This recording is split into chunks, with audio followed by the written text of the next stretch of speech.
Subscribe करा, like करा, share करा. फक्त रंगतारा न्यूज.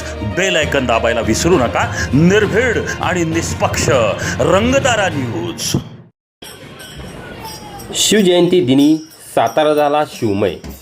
जय शिवाजी जय भारत मेगा पदयात्रेत 12,000हून अधिक सहभागी झालेले हे शिवभक्त टाळ, मृदुंग, लेझिम, ढोल ताशांनी वाढवलेली रंगत, मैदानी खेळ, छत्रपती शिवाजी महाराज व मावळे यांच्या वेशभूषेतील व्यक्तिरेखा ठरल्या मोठ्या आकर्षक.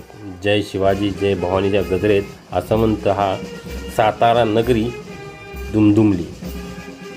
छत्रपती शिवाजी महाराज यांच्या जयंतीचे औचित्य साधून जय शिवाजी जय भारत मेगा पदयात्रा टाळ मृदुंगाच्या गजरात, पोवाडे, लेझिम, ढोल ताशे, घोडे, छत्रपती शिवाजी महाराज आणि मावळे यांच्या वेशातील विद्यार्थी, वासुदेव मर्दानी खेळाचे प्रात्यक्षिक त्यांच्या साथीने आज सातारा नगरी मोठ्या उत्साहात शिवमय झाली आहे.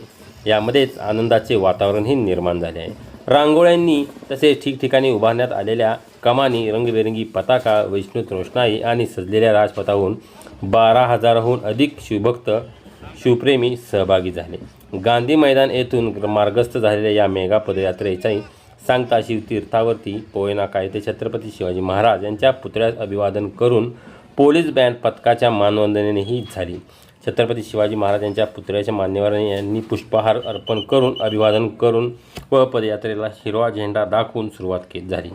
यावेळी केंद्रीय युवा व्यवहार आणि क्रीडा राज्यमंत्री रक्षा खडसे, पर्यटन मंत्री तथा पालकमंत्री शंभूराज देसाई, सार्वजनिक बांधकाम मंत्री शिवराज भोसले, ग्रामविकास मंत्री जयकुमार गोरे, आमदार मनोज घोरपडे, सातारा नगराध्यक्ष अमोल मोहिते, जिल्हाधिकारी संतोष पाटील, मुख्य कार्यकारी अधिकारी अश्विनी नागराजन, पोलीस अधीक्षक तुषार दोशी, उपवन संरक्षण अमोल सातपुते, सार्वजनिक बांधकाम विभागाचे अधीक्षक अभियंता संतोष रोकडे, निवासी उपजिल्हाधिकारी नागेश पाटील, जिल्हा शल्कचिकित्सक डॉक्टर युवराज करपे असे बरेच अधिकारी मंडळींनी या शिवमयला हजेरी लावली व त्याचा आनंदही घेतला.